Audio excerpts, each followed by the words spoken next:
holding the shade, till they keep us apart since the day we start.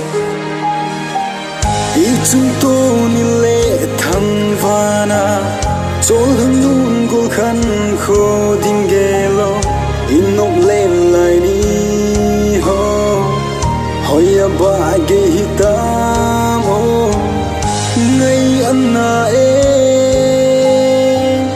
napuldo ha e, nang lawa hin kho kaman hi, kathu zo boy nok len lai ni.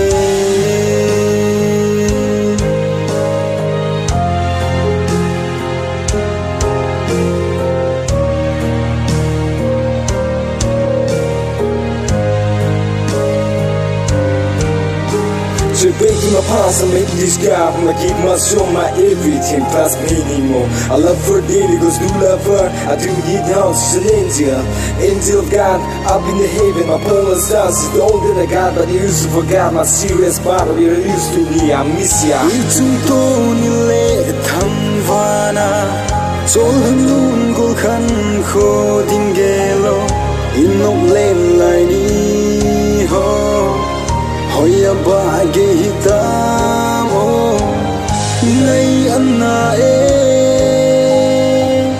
napuldo ha e, nang lawa hin kho kaman hi, kathu zo boy nok len lai ni. Life's a game of fame with jealousy. So they give me an name with fucking legacy and honesty. I do see no more, she's on the sword every day, every night. I'm thinking, I'm dreaming, I'm believing I'm gonna meet her again, hold her hand. I'll be her man with dignity. Eventually, I made this rhyme only for you, to remind you every time whole life feels a pain without you. I really miss you, like you do. In my second year, I'll always be there. It's not fair, soon I'll be back. No matter what it takes to fulfill the promise I wish I made with you.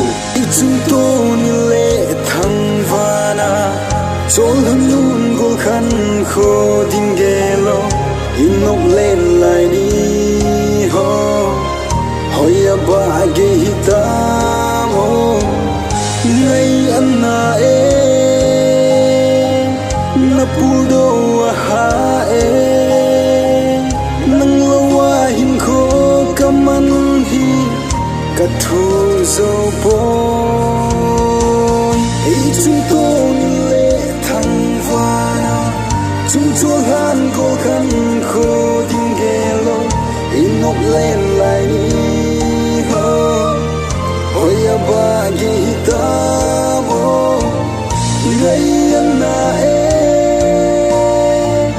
napuldo ha e, nang lawa hin kho kaman hi, kathu zo boy.